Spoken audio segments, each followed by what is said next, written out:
Hello guys, I'm Cecily and I'm now a single mother to a beautiful son.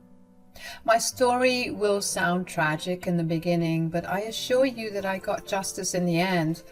This story is about my husband Ethan, my mother-in-law Marie, and my grandfather-in-law Ace. All are fake names because they belong to a highly wealthy family who will be easily recognized. I'm sorry for hiding our names. I really mean no harm. I always thought that Ethan and I were in love, and for the 3 years we dated in college, I thought that he was my soulmate. I must say that he was a gentleman and did everything right. Naturally, I was madly in love and married him after he proposed. Everyone was happy except his mother, Marie, who simply couldn't stand me. Even before we got married, she made comments like, "You will never be good enough for my son. I know for a fact that he is not happy with you. You don't know what you're talking about, Marie. Ethan loves me, and that's why he's marrying me, you know. Oh, please don't try to tell me what he's doing. I know my son well. He will never be happy with a low-class girl like you. He hates cheap things, and you are one of them. Your marriage won't last, I know it. Believe me, I will celebrate when he divorces you." I knew Marie had a problem with me because I wasn't super rich like them. Speaking of them, let me tell you that only Marie's father, Ace, was rich. He was the family patriarch and paid everyone to have good lives.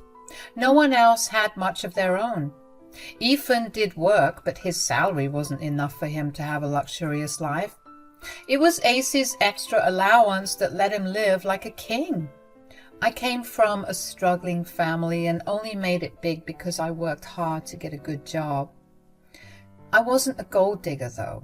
I very much preferred a simple lifestyle, even when Ethan and Marie tried to make me live like them. It simply wasn't me. I should have known that our differences would lead to our marriage ending one day. I was just stupid not to realize that. I believed that my husband loved me and he would make me a happy woman. After living a life full of struggles, Ethan's care really got to me. He did his best to make sure I had a good life and even went out of his way to keep me happy. Ace was also an amazing grandfather to me and actually made me call him Grandpa. He was fond of me from the very first day he met me. So Marie's hatred of me never caused trouble in our marriage. Ace and Ethan were always there to stand up for me. Guys, I really didn't know how horrible things would turn out for me. Ethan pushed for me to have a child because he wanted to have a big family. I really wanted him to be happy, so I agreed. I even quit my job at his insistence because he wanted me to stay and take care of our child. Initially, I was hesitant, but the moment I found out I was pregnant, I really wanted to do the best for my son. I must say that my son is the best thing that came out of my marriage. I still remember how happy I was when I held him in my arms. I was so excited to take him home and start our new life together, but I didn't know that life would change for the worse. The moment I stepped through the doors of my house, my son was taken away from me by Marie. I was just out of the hospital and not doing very well, so this sudden turn of events really confused me. I was just going to ask what was going on when I saw Ethan taking 3 suitcases from his staff and throwing them at me. They hurt because they were packed. I was so confused and said, "What is going on? What are you doing?" "What do you think we're doing, Cecily? Your time is up. You need to leave the house." "Wait, what? What are you talking about? Ethan, what is going on?" "We're kicking you out, and I'll be divorcing you very soon. That's what's going on, Cecily. Did you really expect me to put you on a pedestal and worship you for the rest of my life?" "What are you saying, Ethan? Why are you being so cruel? What's happening? Why are you doing this?" "You have served your purpose. We don't need you anymore. So you need to take your trash and get out. You have to be kidding me right now, Marie. You can't do this to me. Ethan, why are you doing this? What's going on? Didn't you hear my mother, Cecily? You already gave birth to my baby so that I can have an heir. I don't have any use for you anymore. I will be divorcing you the first chance I get. I felt like I was in a horror movie. My own husband was being so cold towards me that I hardly recognized the man anymore. I was shaking with anxiety and was crying due to what my husband and mother-in-law said. My hormones were still all over the place. I didn't know what to say or do. So all I could do was cry and look in horror as my mother-in-law said, "Now I have had the housekeeper pack your clothes so that you won't spoil the house anymore with your unwanted presence. My sweet little grandson will grow up with the best care and soon forget about his cheap mother too." "That is impossible. I will never leave my son behind. You want me out of your lives? I will go away. I don't want to be somewhere where I'm not even loved." "By all means, Cecily, go ahead and leave. Who said we want you to stay? We're telling you to leave, not that you have an option." My heart was still a mess from Ethan's betrayal. I knew that Marie never liked me as much. I also found it a red flag that she had started to show interest in me after I got pregnant. What I simply couldn't understand was why my own husband was acting this way. I had a hard time wrapping my head around the idea that my husband didn't love me. With tears in my eyes, I looked at Ethan and said, "How can you be so cold to me, Ethan? Don't you feel nothing in kicking the mother of your child out of your house?" "My child won't even need a mother anymore. Like Mom said, we have plenty of staff around the house who will help my son grow up to be like me." "Even you want to take our son away from me. Do you think our son will have a great life being away from his own mom? Our son needs his mom, Ethan." Ethan simply laughed at me like I just told him a joke. My heart was already breaking in my chest and I stood there frozen. The man who I thought was the love of my life was slowly getting lost. He was being replaced by an absolute monster who cared nothing about me or our child. I couldn't believe what I was seeing and hearing when Ethan stopped laughing and said, "What makes you think my son needs you? He's just a newborn who doesn't even know his own mom. We can get plenty of wet nurses and nannies who will make sure my son grows up well." "My son is right. My grandson won't be in need of anything. You are the last person who's fit to raise him anyway. You are a low-class woman who doesn't even know how to dress yourself properly.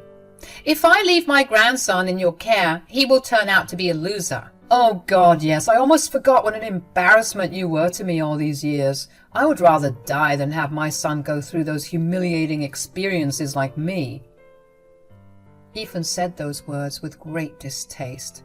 It was like my husband was regretting all the years he spent married to me. His words conveyed that annoyance as well. I was so shaken that I didn't know what to say anymore. But I knew that I had to hear those words and finally see Ethan for who he was. And I needed to know just how much of a horrible person he is. I said through tears, "What? Did I humiliate and embarrass you? But how?" "How? Do you want to know how you embarrassed and humiliated me? Just look at you, Cecily. You belong to a low-class family and used to work a 9-to-5 job like some broke woman. You are not suited for an upper-class family like ours. Mom tried so hard to teach you our ways, but you didn't even want to learn anything." "Wait, so you wanted me to become a rich snob? If I was such an embarrassment to you, why did you even fall in love with me?" "Who said I fell in love with you, Cecily? You were a beautiful lady, so I thought maybe I could groom you into a nice trophy wife. But I didn't realize that your cheap habits will never go away." "In that case, why didn't you just leave, Ethan?"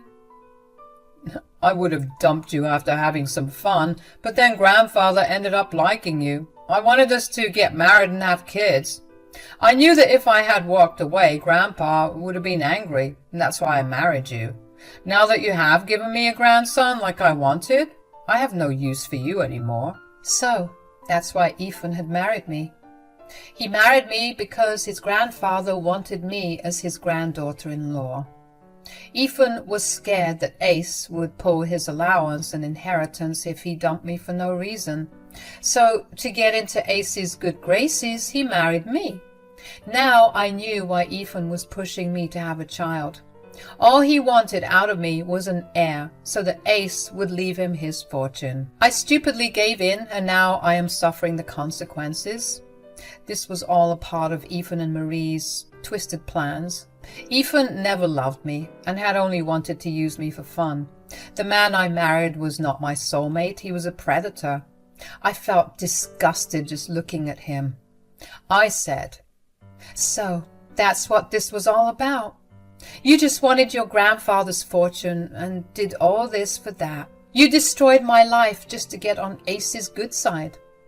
"Who cares about your life, Cecily? As far as we're concerned, you have no relationship with us anymore." "I'm still the mother of your grandson and am married to your son, Marie. You can't end relationships in one day." "We're already working on that, Cecily.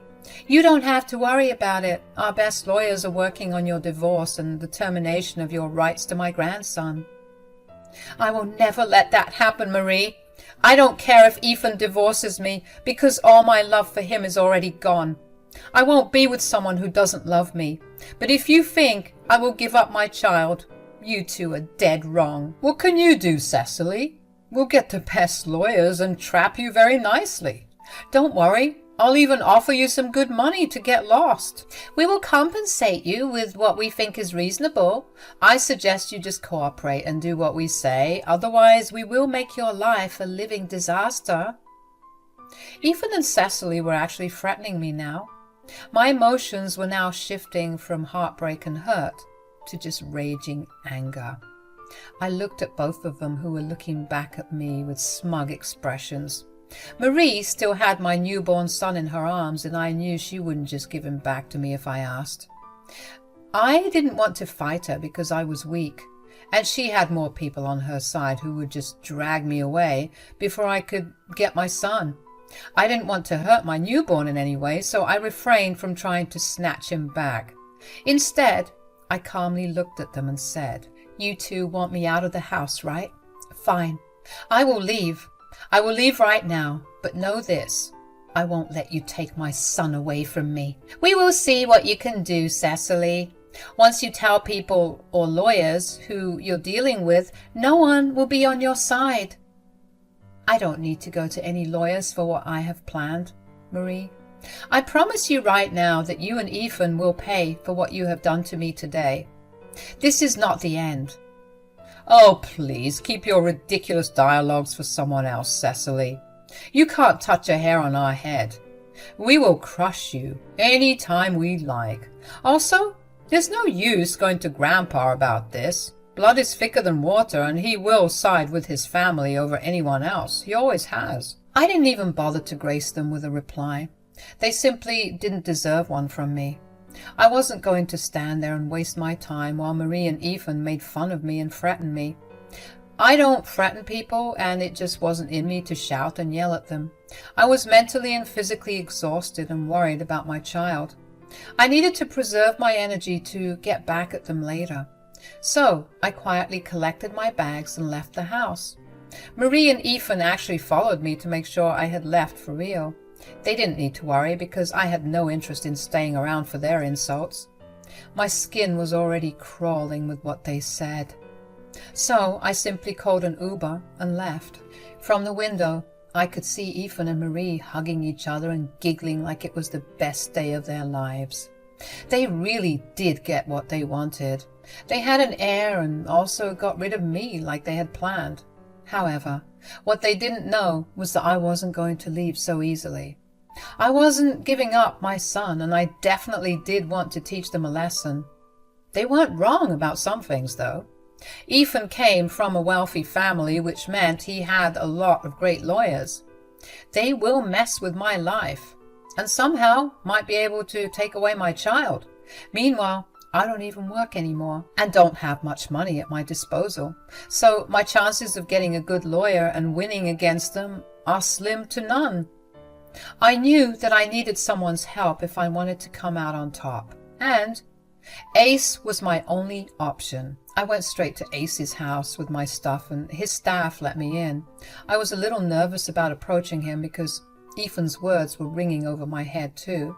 It was true that Ace places a lot of importance on family and would always put his family above anyone else. There was this small fear at the back of my mind that Ace would turn me away in favor of his family. After all, I'm a nobody, like Marie and Ethan had said. Still, I considered Ace a fair man and hoped that he would do the right thing, and I wasn't wrong. Ace came to the living room and seemed surprised once he spotted me there. He said, "I thought my staff was joking with me when they said you showed up here with suitcases. I can see that they were serious." "Well, they certainly weren't joking. I'm here, Grandpa." "What is going on, Cecily? Have you been crying? Your eyes look puffy and you really don't look well." "They kicked me out of the house, Grandpa, and they also took my son and told me to get out of their lives." "What? Who did this? Tell me everything right now, Cecily." Ace looked really angry when I told him that I was kicked out. When he asked for details, I broke down crying and told him everything. After acting all strong and composed in front of Ethan and Marie, I just couldn't do it anymore. My life was falling apart right in front of my eyes, and everything I knew about my marriage was a lie. No matter what, I did love Ethan with all my heart, and what he did absolutely broke me from the inside. So I sat on Ace's couch, cried my heart out, and told him everything. He looked really concerned when I was crying, but I told him everything, and he was as mad as I was. I calmed down a little and said, "I came here because I didn't know where to go, Grandpa. You have always been nice to me, and I knew you would at least give me a temporary shelter." "You did the right thing by coming here, Cecily. You can stay here as long as you want. This is not a temporary shelter for you. This is also one of your homes." "I don't think I have a home anymore, Grandpa. I don't even care about it. I just want my son back. I can't be without him. I will leave Ethan like he wants me to, but I can't leave my son." "So, you have decided to leave Ethan? Is that what you want to do?" "I can't stay with him anymore, Grandpa. He showed me his true colors, and I know he is not the man I loved. Our entire marriage was a lie. I think I have lost all the love I had for him." "My grandson has messed up big time, Cecily. I don't know how to apologize to you for this. What he and my daughter have done is not okay. Actually, I too think it would be better for you to leave him." "I am willing to do that, Ace. But Ethan and Marie want me to terminate my rights to my kid. I don't want that, Ace. Please don't ask me to do that." I was really scared that Ace would also side with them on this matter. He didn't push me to stay with Ethan, which I was grateful for, but that wouldn't mean that he would allow me to take his great-grandson and move away. I don't think he would have liked that at all, so there was a possibility he would take their side in this matter. But what Ace said next absolutely surprised me. He said, "I will never ask you to give up my great-grandson, Cecily. You are his mother and he needs you in his life. What he doesn't need is an evil father and grandmother like Ethan and Marie. Oh God, the things they have told you and what they have done to you are horrible." "I don't know what to do, Grandpa. They said that they would get the best lawyers to defend themselves and pressure me into giving up my rights. They even took away my child the moment I came back to the house." "My dear Cecily, you don't have to worry about anything. I'm here for you and my grandson. I will never separate a mother from her son. Ethan and Marie will pay for what they have done." "Really? You'll take my side over them, Grandpa?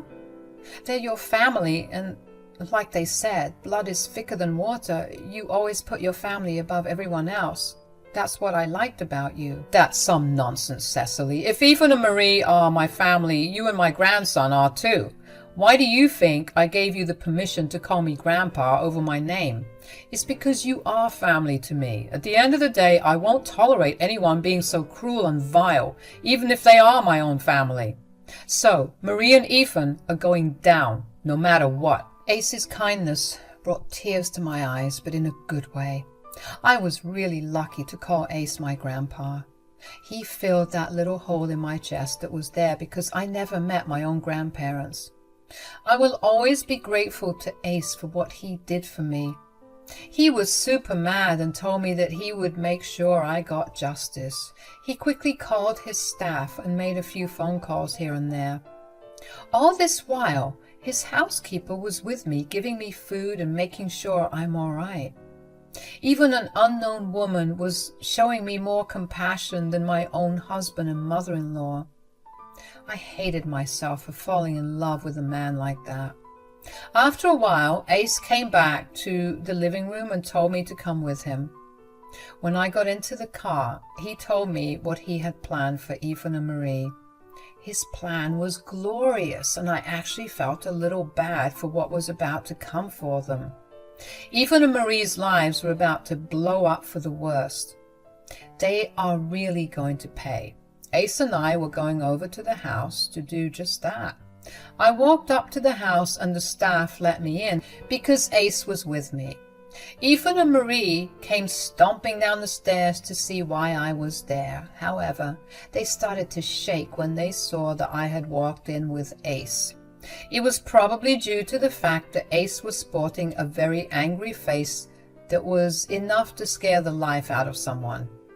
Ethan and Marie nervously came down the stairs, but now with a fake pleasant expression on their face.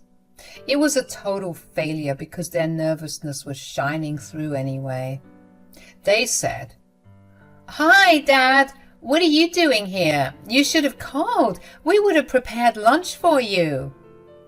"Do I look like I'm here for lunch, Marie? Why on earth did you kick out your daughter-in-law? And what am I hearing about taking away my great-grandson from her? There was also something mentioned about a divorce. Care to explain that, Ethan?" "I don't know what you're talking about, Grandpa. Cecily left out of her own accord. She said that she doesn't want to be a mom or wife anymore. We didn't do anything." "That's right, Dad. Cecily walked away on her own, and now she's spreading lies about us. I always knew she wasn't a good fit for the family, and now you know what kind of a horrible woman she is." So that's how they had planned to twist the narrative to make me the villain. I was so shocked that they came up with such a horrible plan. For a minute again, I thought that Ace would believe them. I think even Ethan and Marie thought that Ace would believe them. But they were left flabbergasted by what happened next. "Do you think I don't know what goes on in this house? Do you think you can manipulate me with lies?" "Dad, we're not lying to you." "Shut up right now. I don't want any filthy lies coming out of your mouth. Have you forgotten the fact that this house is in my name? The staff here are on my salary, so they tell me everything that happens around here." You know everything?" "Yes, I know everything that you two had tried to do. Did you really think I would let you two off the hook so easily after you manipulated me and Cecily?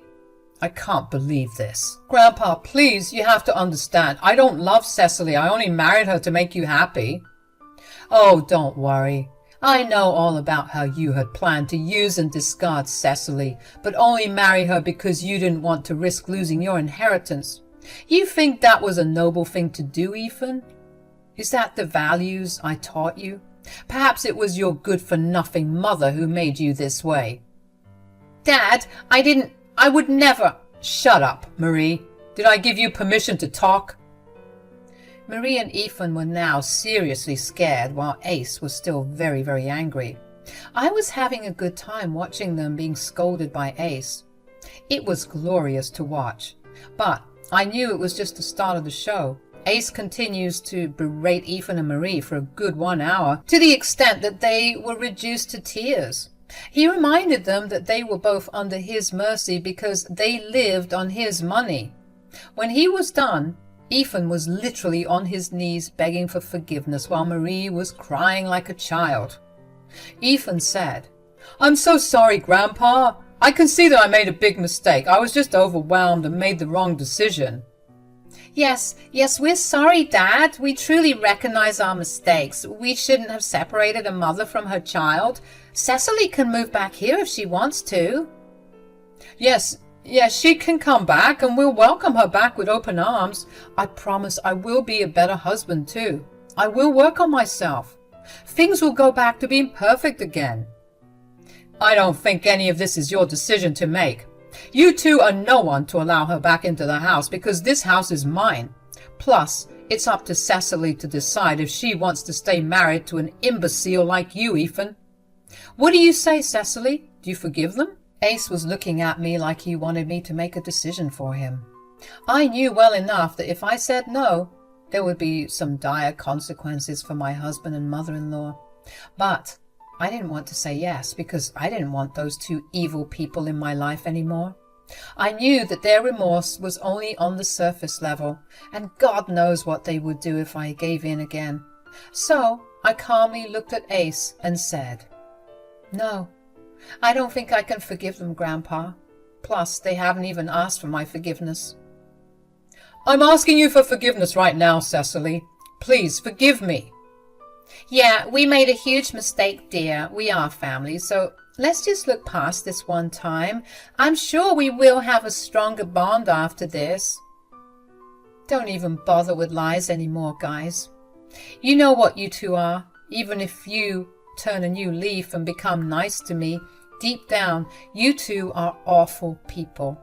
And I don't associate myself with people like you. Good decision, Cecily. I applaud you for that. So, you heard her, Ethan, Marie. Looks like you two are in deep trouble now. You two need to vacate this house right now so that Cecily and my great-grandson can stay here. What? You're kicking us out? You can't do that to us, Dad. My staff has already started to pack your bags on my order. I will have you two thrown out just like you tried to throw out Cecily. Oh, one other thing. You can kiss your allowances goodbye. I won't be wasting any more money on imbeciles. Ethan and Marie absolutely cracked up when Ace made his decision. They begged and pleaded with him for mercy and even begged me for forgiveness. They knew then that only I had the power to sway Grandpa Ace from his decision. Ace was in a horrible mood and kept berating them no matter how much they begged for forgiveness. Ultimately, the house staff came down with their staff, which Ace threw at them, and told them to get out. Seeing Ace so angry, they quickly left before he could publicly make a scene by having his staff escort them out. I don't know where Ethan and Marie went after this. What I do know is that they kept blowing up my phone with apologies and sometimes nasty messages. They desperately wanted to come home and make things better with Ace, but he was definitely not having it. They kept crying, pleading, among other things. They even tried to recruit family members who strictly denied them help because of Ace, so they were left to fend for themselves. Eventually, Ethan and I divorced and he lost custody of our son. I was happy because I didn't want his evil dad to raise him anyway. I was already living in the house I used to live in because Ace didn't want his great-grandson and me to be away from comfort. He actually ended up signing over the house to me. He's leaving most of his assets to my son in a trust so that he can access that when he's older. As for me, Ethan is stuck paying child support and alimony since he has a job. It's not much for me because Ace also gives me an allowance, but it is a lot for Ethan, who now has to support his mother and live on a small income.